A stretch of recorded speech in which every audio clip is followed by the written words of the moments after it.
3, 2, 1. You're now live, doctor.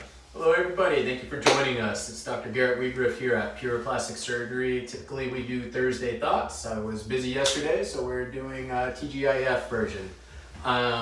Today we're going to be talking about a hot topic that we often get questions about, and that's scarring. So scarring with your plastic surgery procedure. We're going to talk about how we can predict if someone's potentially going to have an issue with scarring, what I can do in the operating room to minimize your scarring, and then what you can do during your recovery process to minimize your scarring as much as possible. So let's start with, how do we predict if someone might have an issue with scarring? Typically the best way to know that is to look at your own history to see if you've had a history of surgery or any bad cuts or anything like that, to see how you've healed in the past. If you've healed very well with nice, thin, light scars, then you're likely going to heal well with our surgery and you're going to have minimal scarring. Typically, people with darker complexions, African Americans or Hispanic patients, are slightly more prone to hypertrophic or keloiding scars. So that's why we're going to ask you when you come in for your consultation, do you have any piercings, any previous surgeries? How did you heal with those scars? If you did well, then you're likely not going to develop any issues with hypertrophic or keloiding scars when we do your surgery. But if you do have a history of those things, it's something we need to consider and talk about a little bit more to understand if that's something you're willing to give up with the recovery process. There are things we can do to treat those hypertrophic or keloided scars afterwards that we'll talk a little bit more in a bit, but just know that it's more likely that it could happen to you if you've had a history of that in the past. That being said, the vast majority of patients heal really nicely. Scarring is typically kind of a barrier of entry to certain procedures. Some people don't want to get the abdominoplasty or the breast lift because they're afraid of the scarring. The vast majority of patients heal very nicely with great scarring that really fades with time. And it's something when they come back 1 or 2 years later, they say, yeah, that's not bad at all. And they're happy with their decision to move forward with surgery. So what can we do during surgery to help optimize your scarring and make it as minimal as possible? The main thing we do is we have certain principles of plastic surgery, and that's called a tension-free closure. So whenever we pull something together, when we're doing an abdominoplasty or a breast lift, that's why we have restrictions on how big of an implant we can do at the same time that we're doing a lift, because we don't want undue tension on those scars, because that can cause them to widen with time or even become hypertrophic, which means raised above the area of scarring. So we need to do a meticulous, multi-layered closure during surgery to optimize things and set you up for the best possible outcome during surgery. So that's when we take our time to do the right, proper plastics closure for all the different surgeries that we do. So that's our contribution to it. Then what can you do when you go home to help optimize your scarring to make it as minimal as possible? There's a few different things. One is we're going to send you home with steri strips, which those are dressings that, again, offload some of that tension, allow the incisions to heal. And after 2 weeks, when you remove them, there's a lot of different things that are marketed for scarring. There's very few that have clear evidence behind them and their benefit. And one of those things that does have a benefit is silicone products, either silicone gel, and we have in the office here Siligin, or silicone sheets, which you can cut and apply and reapply to the area of scarring. This causes a barrier and it keeps a moist environment that helps the wounds remodel, and so they don't become raised or hypertrophic.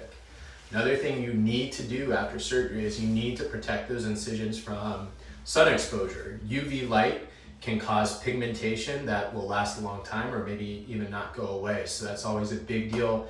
After surgery, you need to make sure you're wearing protective clothing, sunscreen, anything else you can do to limit sun exposure to those areas. If you do develop one of those problems like hypertrophic or a keloiding scar, there's a few more things that we can do. We can inject the area with a steroid that will minimize that. And we can also send you to a cosmetic dermatologist where there's different laser treatments that we can do for those scars to help improve them. Another thing you need to keep in mind is just time for these scars. After surgery, it really takes up to a year to a year and a half for scars to fully fade and for all that pigment to go away. So, right after surgery, you may have a very nice scar that's nice and smooth, but you still may have pigmentation that will last up to a year and a half. You just have to trust the process. You have to protect it from the sun. and they're gonna fade for the most part of the time into a very fine white line that you can barely see unless you're really looking hard for it. Do we have any questions about scarring? Okay, let's start. Well, we have a patient here called, Brenda, and she said in Spanish a message, Okay. and I'm going to translate to you. She said, él operó a mi hija y la operación fue un éxito, súper profesional, la clínica en general. So, in English, you were the surgeon of her daughter, and the surgery was a success, very professional in general, the clinic. Oh, well, thank you so much. I appreciate you giving the shout out. Yes, and then she sent another message and say, hay que propagar las cosas bien hechas. It's like we have to spread the word when the things are well done. So I'm coming back. Okay, she will be soon with us Awesome. again. Thank you. Looking forward to seeing you again. Okay, you have questions on TikTok too. Let's go to TikTok. Let me read the question for you. Doug, wait 1 second, please. Too much devices. Jessica, well, she asked if you can answer a question for her. Yes, please send the absolutely. question. Yeah, please send any questions. Anything. It doesn't need to be related to the topic we just talked about. It can be anything plastic surgery related. I'm happy to talk about anything. Great. Does lipo after tummy tuck give you a better result? So yeah, this is one of the things that we often talk about when you're coming in and we're going to stage your procedure to really maximize your result. One of the questions is, should we do lipo first or should we do a tummy tuck first? I've gone back and forth a little bit this throughout my career, but my belief now is that doing the tummy tuck first is the best way to go, because sometimes after liposuction, it's really hard for me to pull down that flap of skin because of the scarring that was created during the liposuction. So I prefer to do the tummy tuck first and then do the liposuction at least 6 months after the tummy tuck, give you that lipo 360 and BBL or whatever you're looking for. A Pavey, how long for the swelling to go away after a tummy tuck? So the initial swelling that you're gonna get after surgery is gonna go away in 6 weeks to 8 weeks. But whenever we do a full abdominoplasty, we're cutting through all the lymphatic channels. It can be up to even a year, where at the end of the day, when you're standing up all day, you'll have some swelling down near the bottom until those lymphatic channels really reconnect and drain everything smoothly, so that you'll wake up in the morning, it'll be nice and flat, and at the end of the day, you'll get a little bit of swelling for up to even a year. But after that, it goes back to completely normal, no swelling down there. Okay, this is your number one fan, and she said, show the new haircut. Oh, I'm not man. kidding. Da da da. It's been a while since I shaved my hair. I have less hair than the last time I did it, so. Okay, I'll be seeing you in May. I had my tummy tuck before with Dr. Earl, but she doesn't say for what procedure is coming in May. Okay, I assume it's probably a liposuction procedure. Happy to help you, or if it's anything else, look forward to meeting you. How long is the downtime for Lipo 360?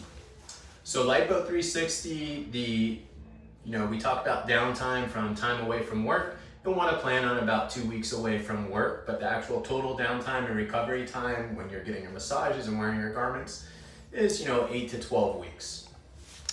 8 to 12 weeks. Okay. This is about the topic about the scarring. How many injections to get a reduced scar tissue? To get reduced the scar tissue. Sorry. So this is different for every individual, and it depends on how hypertrophic your scar is, and how well you react to the first or second round of injections, but it's usually 2 or 3 injections. We have to be careful not to overdo it, because if we do too much steroid injections, it can also thin the skin and widen the scar more. So it's a balancing act that needs to be tailored to each individual patient. Is walking easier with Lipo 360 versus tummy tuck? Yeah, I would say walking is probably a little easier, at least for that first 2 weeks after surgery. When you get the tummy tuck, I typically tighten your abdominal muscles, and that will cause you to be hunched over and a little tight for those first 2 weeks. Lipo 360, you know, we operate on a lot of area, but it's all in your skin and fat, and you recover pretty well from it. All right, everybody, thank you for tuning in. I hope you have a great weekend. See you next week. On Thursday? On Thursday. Okay.